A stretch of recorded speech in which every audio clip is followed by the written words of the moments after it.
তার জীবনের ঝুঁকি আছে এবং সেটা কিন্তু শুধু বলার জন্য বলা নয়। আমরা মনে রাখবো ফিলিপাইন্সে যখন অ্যাকুইনো নামলেন, তাকে কিন্তু তার এয়ারপোর্টেই তাকে হত্যা করা হয়েছিল। বারবার বঙ্গবন্ধু কন্যাকে হত্যা করার চেষ্টা করা হয়েছে, তারপরেও নিজের জীবনের ঝুঁকি নিয়ে তিনি এসেছিলেন। কেন এসেছিলেন? আমাদেরকে তিনি ভালোবাসেন তাই, এই দেশটিকে তিনি ভালোবাসেন তাই। তিনি যখন পদার্পণ করলেন যে বাংলাদেশে, সে বাংলাদেশ তখন সেনা শাসনের একেবারে ঝুলন্ত, গণতন্ত্র একেবারে মৃতপ্রায়, উন্নয়নের কোন ছবি কেউ চোখে দেখতে পারে না।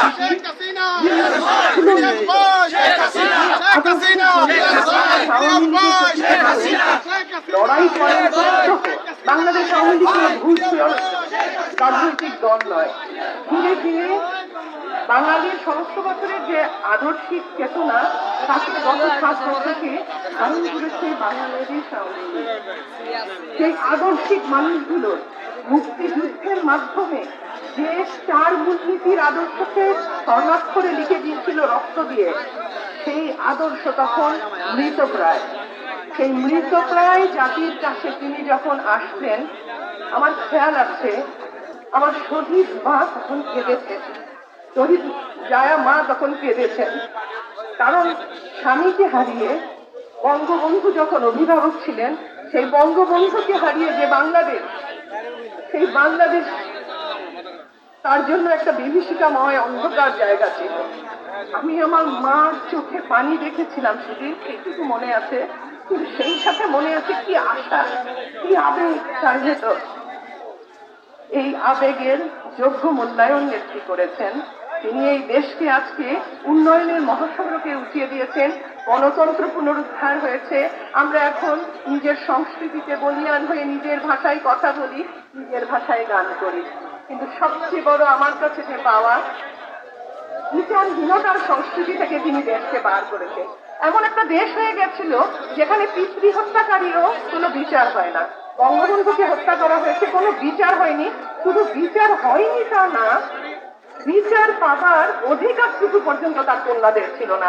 কি দেশ এটা? কি কোনো ভদ্র সভ্য সমাজ ছিল? না, ছিল না।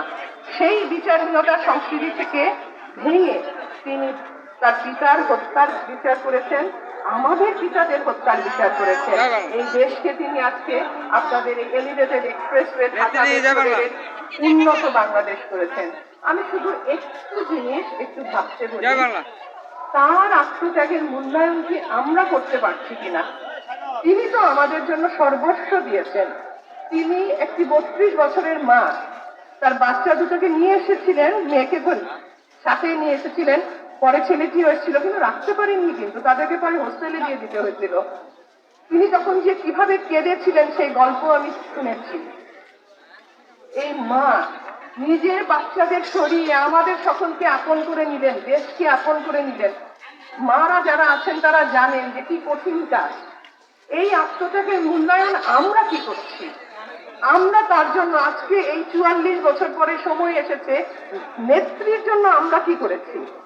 আমরা কতটুকু সৎভাবে, আজকে আপনারা এখানে যারা বসে আছেন সবাই আমরা ক্ষমতার অংশ, আমরা কতটুকু সৎভাবে ক্ষমতার মূল্যায়ন করছি? বঙ্গবন্ধু ছিলেন শোষিতের পক্ষে, আমাদের হাতে যেন কেউ শোষিত না হয়। আমরা যেন নেত্রী বঙ্গবন্ধুর নামের উপর কোনো কলঙ্ক নিয়ে না আসি। আমাদের আচরণে কখনো যেন বাংলাদেশ আওয়ামী লীগের কোনো অশ্রদ্ধা না হয় কারো মনে। আমার মনে হয় আমরা যদি তার বাধা না হয়ে তার হাতকে শক্ত করি, তাহলেই বোধ হয় আজকের দিনটিতে তাকে স্মরণ করা, তার আত্মত্যাগকে স্মরণ করা এবং স্বদেশ প্রত্যাবর্তন দিবস পালন করাটা সফল হবে। চলুন আজকে আমরা প্রতিজ্ঞা করি, আমরা সৎভাবে দেশ সেবা করব, আদর্শের কাছে দায়ী থাকবো, আমাদের হাতে দেশবাসী নিরাপদ থাকবে। জয় বাংলা, জয় বঙ্গবন্ধু, বাংলাদেশ চিরজীবী হোক।